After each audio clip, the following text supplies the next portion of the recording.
This is a yellow banana. Now, it may seem like a normal, regular banana, but this banana is special. Today, we're going to go over the quirks and features of this banana. And when you find out how it is I came to acquire said banana, you're going to want one too. What's going on? Welcome back, everybody. So as you can see, we moved indoors. It started to rain outside, and I wasn't going to sit around outside in a parking lot at twilight with banana. People would think that I'm crazy. Here it is. This is a regular Chiquita banana from Guatemala. What makes this banana so special? What are the quirks and features about this banana? Well, it doesn't really have any features because it's a regular banana. What's the quirks about it? I didn't pay for this banana. I didn't steal this banana. And I didn't work for the money used for this banana. You guys paid for this banana. Investing paid for this banana. I didn't exchange dollars for hours of my life to get this banana. And because of that simple fact alone, it tastes that much sweeter and that much better, knowing that I didn't work for this banana. Investing paid for it. As you guys are aware, I am constantly pushing that you invest. It is paramount to me that you begin investing. And I've been sitting around in recent days thinking about different ways to where I could help you guys understand the importance of investing or getting started investing. And some of the common rebuttals I hear is I don't have a lot of money, I don't have the time, I don't have access. It's usually the biggest one is I don't have a lot of money. I want to make a bunch of money fast. And that's when it hit me. A yellow banana. So when you think about investing, odds are you think about retirement investing. And if your retirement accounts or anything like mine, or if you've ever sat down with a financial planner, someone like me or a banker, and went over like how much money you're gonna need for retirement, it's probably some stupid high amount of money. Last time I did it, I was quoted at like $2.3 million. And it was saddening because I don't have anywhere near that kind of money. Where am I gonna get $2.5 or close to $2.5 million from? Like, I'm gonna be working forever. And I was sitting there and I was sad and I was depressed at the thought of working for forever. And one of my uncles told me a long time ago, he says, when life puts a wall in front of you, a wall or a building is gonna seem very imposing. Someone said, tear down the Empire State Building. You look at them like you were crazy, like there's no way I could do that. And he said, now, if I tell you, you go bring me a brick back from the Empire State Building, not the whole building, just bring me one brick. And then when you come back with it, I'm gonna send you for another one and another one and another one. And brick by brick, I guarantee you, nephew, that you could tear that place apart with your bare hands.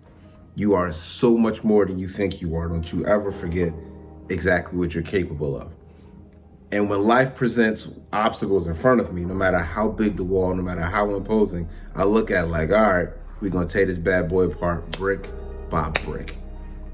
And when I look at investing, I look at how much I need for retirement. I said, all right, $2.3 million. That's a big wall. We're gonna break this down into bricks that I can handle. And I started running numbers. I was like, well, I could do half of it. That's 2 big bricks. And I could do $1 million, or I could do 500,000 or a quarter. And I just kept going through numbers that were smaller and smaller. And I said, $1,000. $1,000. That's something I can handle. I blow through $1,000 on silly stuff, more often than I'd like to admit. This phone's $1,000. I'm trying to make it worth it now, using it now. But $1,000 is something reasonable. That's a goal I can obtain. I said, all right, I can save $1,000. Most people could save $1,000. I think that's a relatable goal, because what I've found for like most of the people that I'm close to, you fall into one of two camps. Either A, you get a bunch of money back in your taxes, which is more than $1,000, or B, you make enough money to where saving $1,000, you're gonna find it somewhere. Typically, people fall into one of those two boats. Like if you get enough back on your tax, you get $1,000 back, there's your $1,000. If you are not, like if you're paying tax, like I pay tax every year, I just owe money in taxes. I got $1,000 I can pull from somewhere because my income from my civilian job is high enough to where I can do that. But $1,000 can come from somewhere. And I was trying to impart to you guys, how do I get you to save $1,000? And it was like, I got it. So I got on calculator.net and I started crunching numbers. I said, well, if you had $1,000, how much does that get you back every year?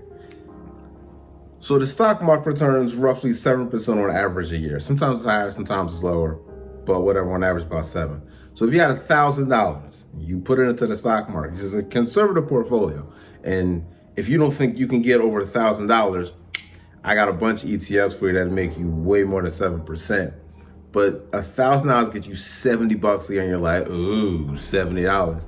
And you're probably, I was thinking the same way, like that's nothing. But what can I do with $70 in a year? $70 a year comes out to be, even if you pay the capital gains in America, just over $1 a week. You know what you can do with $1 a week? You go buy you a bundle of bananas. Bananas where I'm at are about 89 cents a pound-ish. Bananas aren't very heavy. I can get 5 of them for $1. And I put $1,000 away. And now that $1,000 will buy me breakfast for the rest of my natural life. Because I always be able to buy bananas. Now, of course, this is assuming like bananas don't skyrocket in price and inflation, things like that. But that was the point of this video, is I want to free your mind. Change the way you think about investing. Everybody thinks you need a bunch of money. Here's some quick and dirty math that I want you to keep with you. At a 7% return, which is about average for the stock market, every $200 that you save is $1 a month for the rest of your life. Every $200 that you put into the stock market is $1 every month for the rest of your life. So what do we do with this information? You know what $1,000 can get you a banana. Maybe you don't have 1,000. It's just $200. It's real currency, not that play money. I keep a few dollars around, you know. When I say a few, I mean like I went to the bank to go get this. This is rent money. Don't think I got any bread. This is going right back. But this is $200. This same $200 invested will pay you $1 a month for the rest of your life. So with that being said, think about all the expenses you have in a month. Let's say that you like drinking iced coffee every day. Let's say you get cheap coffee. It's $1 a cup. That means you need $200 saved up for each day of the month that you want to have coffee. Well, maybe I don't need coffee on the weekends now. I can just get it during the week. Or maybe I only need coffee once a week. If all you want is a $1 cup of coffee once a week, if you can find $1,000 and put that to the side, you can now have that cup of coffee every week for the rest of your natural life. And you ain't got to pay for it. Your investments will pay for that. That's what I want you to understand, is that you need to start investing. And start with small numbers. To me, small numbers made things a lot easier. Because $200 to every $1 a month made me really reconsider what I'm spending money on every month. And help me get started. Because if I could put in $2, that's another $1. Boom. That's another $1. That's another $1.